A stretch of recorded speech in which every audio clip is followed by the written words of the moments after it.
Hey, welcome back, everybody, to today's Market Explained. And this is the show where we talk all about finance issues, market commentaries, and then we have special guests on to discuss subjects about finance and how people can help manage their investments and make it all the way to retirement and may have good income and all the things that we need finances to do for us. And so today, instead of talking about the market, we have a behavioral finance expert, a good friend of mine. His name is Joe Hart. Joe, welcome to the podcast. Thanks, Brian. I'm excited to be here and proud to be a part of your team. Great. Well, now, Joe, you're with RealSource Properties, but just on the side, just from your experiences and years, and besides just working with a property shop, you're really a behavioral finance expert. And what is? Tell everybody what that means. Okay, so let me just set the stage. So back in the late 80s, I joined this industry, financial services industry from the capital goods sector. I considered myself intelligent, a good investor, savvy investor. I studied finance in college, have my degree in that. The funny thing was, I started and thought I could take all of this knowledge that I had on investing and being in the industry and being more knowledgeable than the average guy, I'd be an even better investor. And the interesting thing is, I consider myself fairly normal. But I guess in reality, it turns out I'm far less rational than I thought I was. So what I mean by that is I found a passion, and my passion, as you mentioned, is behavioral finance. I am a self-taught expert, and just for definition, I get to call myself an expert because I've done over 10,000 hours of reading. I have not been trained. I'm not a psychologist or any of those types of things, but it is my passion. And I will tell you, I went through my first, I'm in 38 years now, so probably my first 15 years learning, understanding, studying, watching emerging trends in our industry. And I had a good friend that was studying for the level 3 CFA exam. And I had ulterior motives, but I invited this friend to my hometown for the level 3 exam, thinking when you passed or when you finished it, we'd go out and celebrate, and I could, whatever. So what I learned was she came in for the week, and I thought we'd have fun, but she studied every night. She was consumed with studying. So it was really boring having my friend with me. So I was looking for things to do, and I stumbled across one of her mandatory reads for the level 3, which then prompted me to go get my Certified Investment Management Analyst designation. And this reading now is mandatory reading for that. It wasn't when I took the exam. Okay. But it was a book by a fellow named John Nofsinger, and it was called The Psychology of Investing. It was fascinating. It was a pretty quick read. I enjoyed it. I read it in less than 2.5 days, but it grabbed me. And the reason it grabbed me and I became passionate is it explained to me in very simple real world terms as to why I wasn't as good of an investor as I thought I was. And the reason ultimately becomes because I'm a human being. That's why. And so I went down this path for the next, since 1998 till today, dedicating all of my free time as it relates to learning towards behavioral finance. And so the way I tee this up is we call it behavioral finance because we're in the financial services industry. But it's really about behavior as it affects finance. Then I learned as I went through my studies, it's really, if you want to talk about behavior, then you have to talk about decision making and the process that your brain employs in decision making. And so that leads yourself back into, now you got to kind of understand how the brain functions. So I'm not going to go deep into that stuff for your viewers today, but what we're really going to talk about is how a human being generally processes information, and how the brain takes that information and renders an expected outcome or a decision. How those decisions either get embedded or discarded. over time. So and if you understand kind of how the brain is taking in the data, the information, and how it gets pushed out into different parts of the brain and interpreted, then you can step in and say, wait a minute, am I making the right decision? Did I do everything I need to do, or did my brain take over?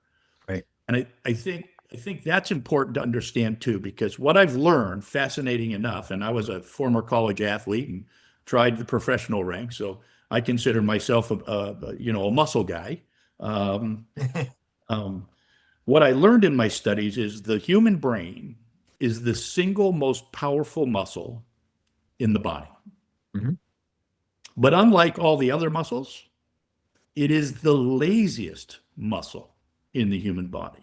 Now, by the way, I'm using the word muscle purposefully because it can be exercised and it can be made stronger, like all your other muscle groups. Right.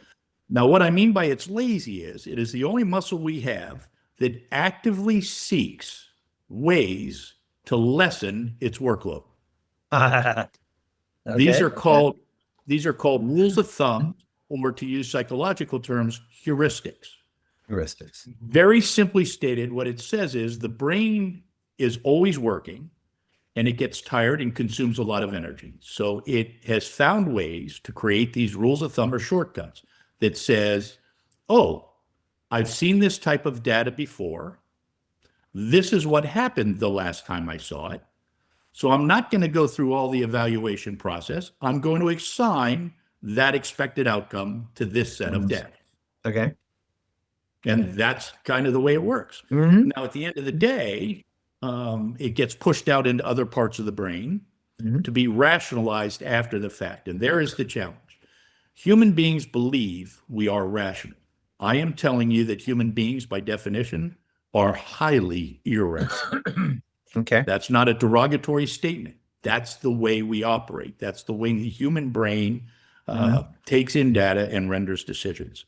Mm-hmm. So we can go deeper if you need to in that, but I thought it'd be fun to understand where I came from, why it's important, and then if we have some time, maybe talk about parts of the brain that do certain things that you can kick in and think about. Sure. Normally I do this in an open audience where I can gain feedback, but I'll give an example. It's one of my favorites. I'm going to pass out a question to your audience, and I want them to process the information and render a decision based on the question I'm about to ask. And it's a math question. I grew up in the decade of the Beverly Hillbillies, so I'm going to tell you I call it simple math. It's Jethro Bodine math. It's Gazinta, right? Yeah. 2 goes into 4 2 times. That's what I call it, right? So it's a simple math question. So I have no challenges that people won't get the answer. As a matter of fact, the answer is very obvious, at least to most. What I really want them to pay attention to is the speed with which these heuristics can help decision-making occur. So the answer to the question is not really what's most important, but I'm going to pose it to you on behalf of the audience. What I'm going to do is I'm going to set my stopwatch on my phone here, and I'm going to time how long it takes you to render the answer. Are you ready? Yes. Okay.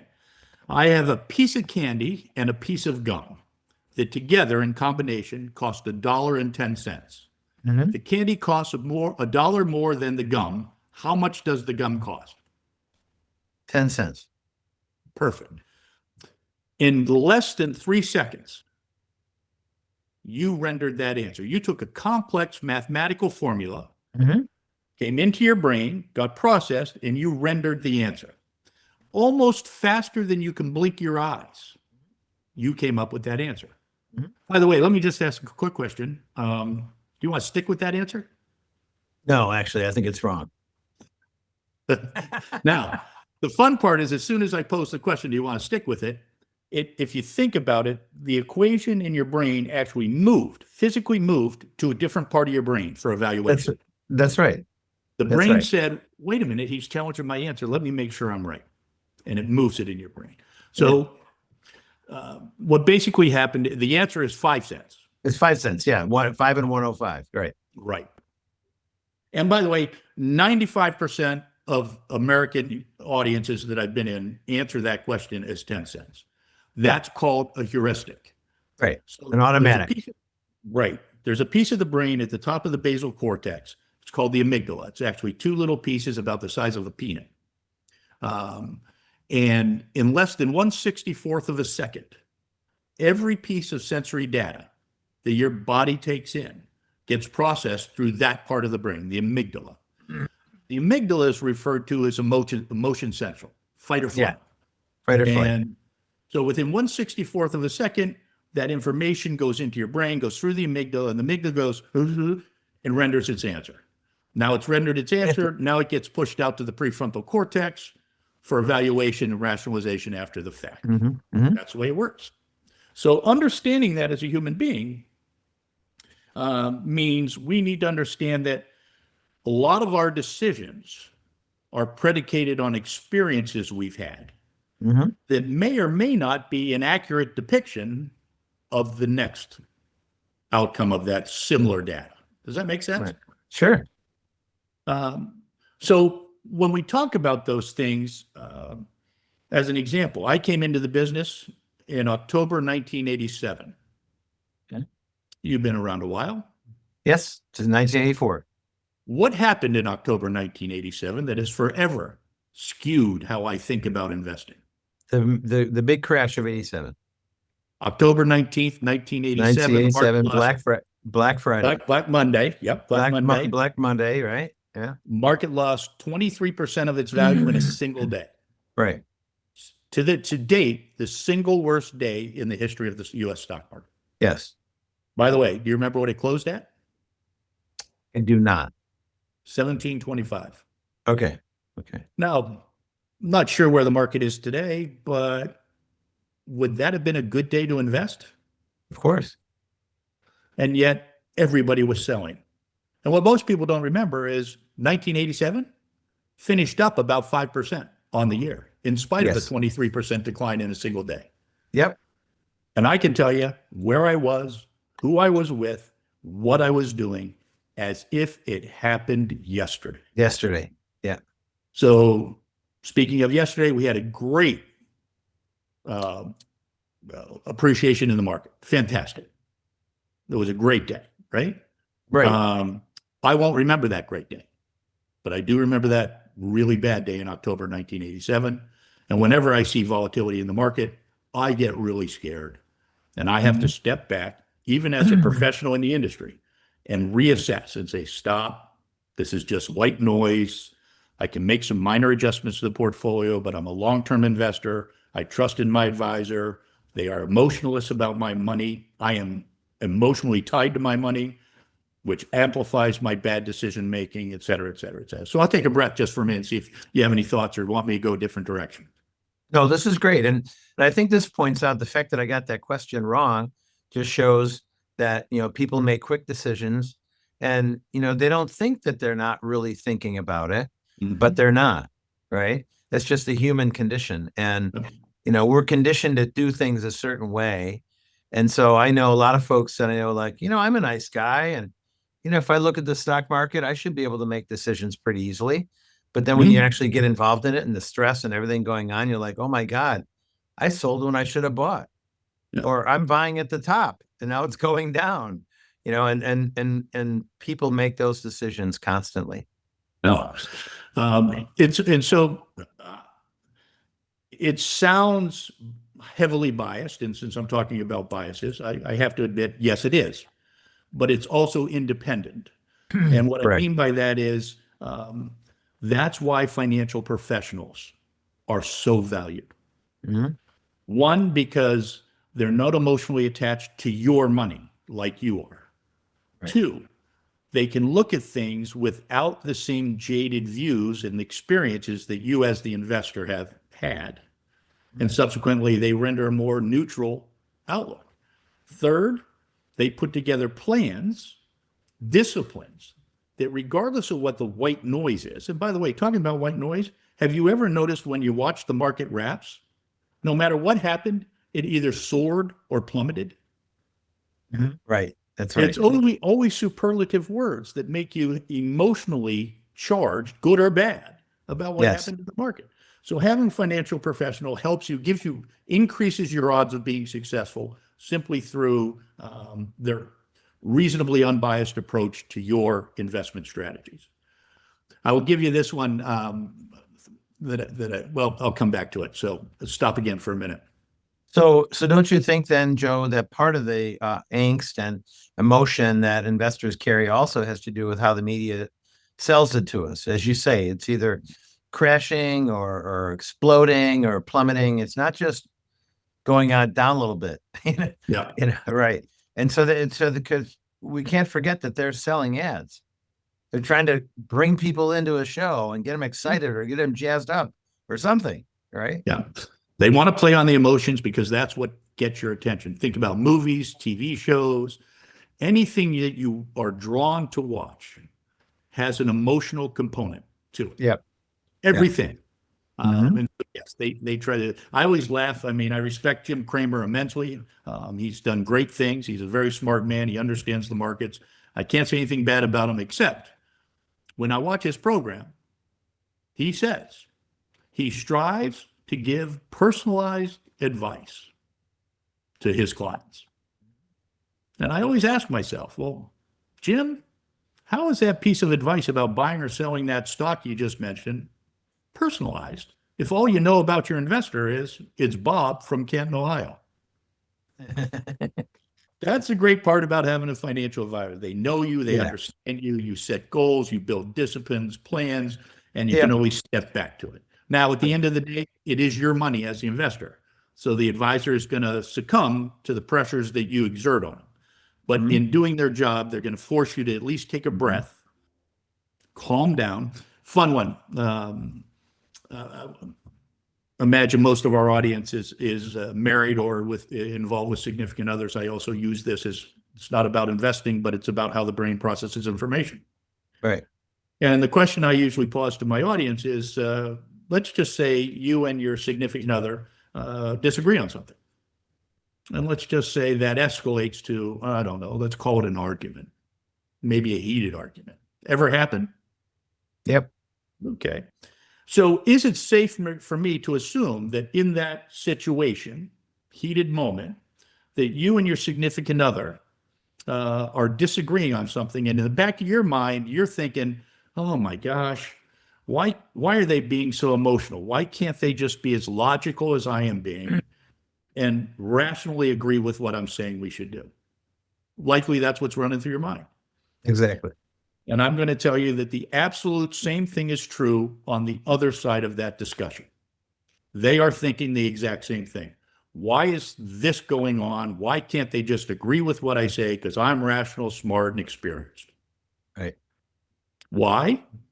Who's going to win the argument? Now, there's always that trite answer, she will, right? But that aside, what I'm going to tell you is always, 100% of the time, not most, not the majority, not 98, 100% of the time, emotion is going to win that fight.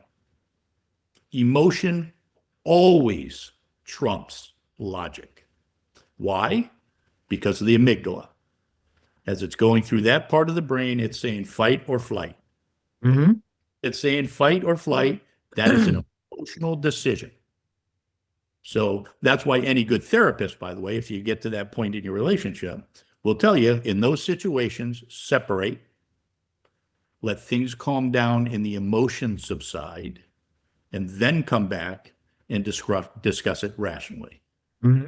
Same applies to investing.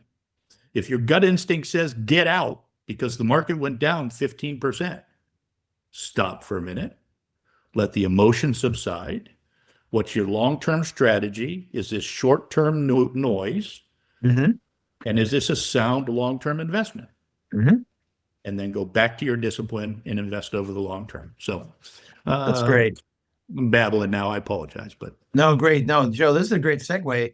When we talked about this before, and we've talked about these subjects for a long time, but Four Star has designed a program called the Protection Plan. So, 85% of the time, markets are going up in a normal fashion, rally a little bit, pull back, but normal kind of upward trending.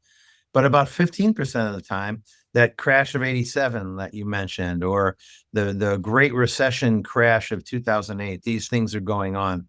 And so we have to protect ourselves from our own emotions, Mm-hmm. right? Mm-hmm. And so the protection plan has a series of indicators that can tell us the market's trending negative. And as we get a series of them and series of 4 different sets of data, we'll start to raise cash and get out of the market. And it's not emotional. It's just numbers and math. And then we look at the math, and sometimes based on market conditions, we could override some of that math once in a while. Not often, but once in a while, depending on how things really look crazy. We're like, well, we got to hold off for a few days and let the market settle down a little bit. But it's been able to protect us pretty well. And now we're talking about this now, Joe, and we just went through another one of these wild scenarios after the Trump Liberation Day, right? Mm-hmm. And the market was down 5.5% 2 days in a row. And everybody starts panicking, making all kinds of decisions, letting that one part of your brain just kind of go off and make decisions. And we do that. It's human nature. Mm-hmm. But the protection plan did very well because we managed to get everybody out earlier, and we got out before Liberation Day. We Mm-hmm. sat there, and then now we're slowly getting back in, right? Yeah. So we saved everybody a lot of money by doing that. And then if you're sitting in a lot of cash, your portfolio volatility is a lot lower too. And so Mm-hmm. you have less loss and lower volatility. That's kind of nirvana for investors, right? Yeah, You know, absolutely. but these are important subjects to our clients, and certainly 4-star, which is why we designed this program, which is why I thought it was so important to have you come on to talk a little bit about how we think. Yeah. By the way, I've looked at your program. I think it's fantastic. And there's lots of subcomponents, I think, to what you're doing as well that you haven't brought up and touted. But some of the asset classes, let's just say, forget classes, strategies Mm-hmm. that you look at as part of your portfolios Mm-hmm. are strategies that over history have been stellar investments.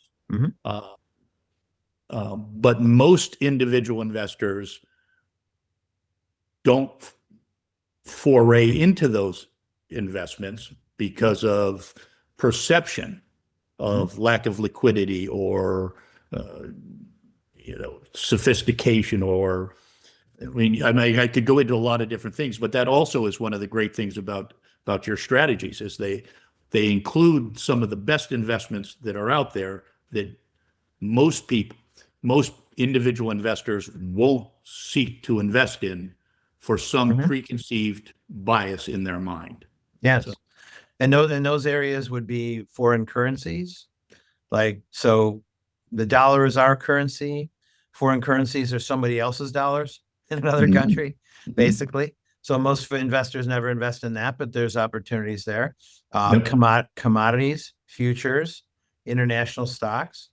Those are things that a lot of folks never venture into, but it's all part of a process. And we see when there's opportunities, and commodities have been very hot in the last 6 months or so, but most people haven't been in them. Last time it was 2022, it was 3 years ago. Last time before that was like 2010. Yeah. So commodities don't always rally, but we see this in the math and the work that we're doing, and then we'll confidently get in without all the emotion built into it. Well, one of the great things about your strategy,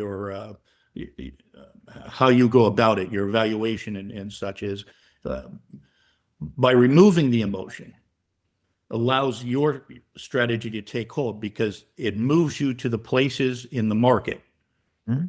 where you get in early before the masses. And the Mhm. challenge is the masses always wait till the hype is over. And then they Right. all start jumping in. Mhm. And your math is telling you, okay, now we've had our run. It's time to start scaling back. Well, all Right. those guys. And I always use, again, I've been very fortunate in my career, like you, I've been through a lot of these ups and downs in the market. In the dot-com era, Yeah. Yes. in the late 90s, believe it or not, if your company, whether you were associated with technology or not, if you just put the .com onto the end of your name, your stock price went up. I think, if I remember, I could get the actual number, but I think on average about 23%. Right. whether you had something to do with technology or not. If you just put the .com on your name, and then conversely, after the bubble burst, if you took .com off of your name, your You stock did went that. up again. Yeah, right. Exactly. So that to me, like you Exactly. say, the noise, the average investor isn't as attuned to the disciplines that you and your team apply. And as such, it's easier to give better long-term performance with substantially lower volatility. And lower volatility is what drives the emotion of panic. And so Yes. by managing both of those pieces, it's the smart way to go, in my opinion. Yeah. Joe, I just recall there was a old trucking company in Brooklyn that had a stock with a very low multiple, and it was a small cap stock, didn't do very well. And they did change the name to .com, and all of a sudden the stock tripled within like a month. Crazy, crazy. And so, It's all emotion. all emotion. Yeah. And by the way, the bulk of the market is emotion. That's right. That's why they do the sentiment survey at University of Michigan, investor survey, right? Sentiment. It all bases itself. That's why discipline is so important, Yes. both in the short and the long term. And I thought, I don't know if you want, but maybe talk about one or two of the biases just to Sure. Let's do it. make it real. By the list is extensive of human biases that Mhm. come into decision making and Mhm. skew our views of the world. Half of them roughly are considered what are emotional biases, um, and the other are cognitive. Cognitives are much easier to correct because there isn't any kind of attachment to it. It's like the math problem. Now that you know 5 cents is the correct answer, you'll never get that question wrong again. Right. It's all logical. It's all Yeah, logical. Yeah. the cognitive piece kicked in. The emotionals are a little different. But I think if I were to pick, let's just say 5, and you tell me if there's any particular 1 or 2 that you want to go deeper into, of the most common experienced biases by investors. I would say there's the confirmation bias. There's a loss aversion, which is also a sub to the endowment effect bias. Overconfidence, which can be fed by confirmation bias, by the way. Maybe the disposition effect, and familiarity bias. Familiarity bias simply says that as human beings, we have a tendency to lean toward things that we think we're more familiar with. Right. Because we think we're more familiar with it, we believe we have inside information or inside knowledge. And because we think that, we become more overconfident in our ability to make a decision. And then once we've made the decision, we just look for data that supports the decision we made as the right decision. That's confirmation. So I kind of blurred them all together, but they're not independent of each other. They play off each other. But those are what I'd say are 5 of the most common witnessed by individual investors today. Very interesting. Yeah. I'll tell you that you've heard the story, but I'll share it with your audience just selfishly. I know these things. I am educated in the concept, the processes, the brain, et cetera, et cetera, et cetera. And yet I still to this day fall victim. And I use it in some of my public speaking when I talk about it. I go back to January 15th, 2009. And just because you know the story, I will fresh it to your audience. January 15th, 2009 at 3:31 p.m., U.S. Airways Flight 1549 successfully, but unexpectedly, landed in the Hudson River due to a bird strike incident. So I use this as to help people understand. So as those 150 passengers, that was a Airbus A320 EOW, had 150 passengers and 5 crew members. So those 150, well, let's just say 150 passengers. As they boarded that flight, I'm willing to bet most, if not all, had the same expected outcome as they boarded the flight. And that expected outcome would have been somewhere along the lines of, in about an hour and a half, we were going to land in Charlotte. Why? Because every other time they got on a plane, it took off and it landed kind of where they were going. Right. Well, roughly 90 seconds into takeoff, it goes through a flock of geese. Less than 3 minutes later, it successfully lands on the water. Everybody survives. It's a great story. It's referred to as the miracle on the Hudson. Question. Today, assuming those passengers still fly, do you think they have the same expected outcome when they get on a plane today that they had prior to that event? Not at all. I would suggest probably not, right? Yeah, right. And, and the way I make this personal is I was on that flight. I was on that plane. Right. And I evaluate it all the time.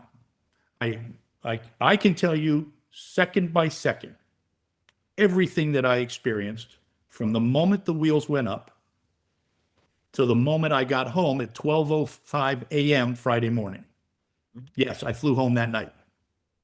Matter of fact, there's a fun story for your audience. While standing on the wing, floating down the river, knee deep in 34-degree water temperature, with a broken nose profusely bleeding all over myself, I called U.S. Airways and booked a flight home that night.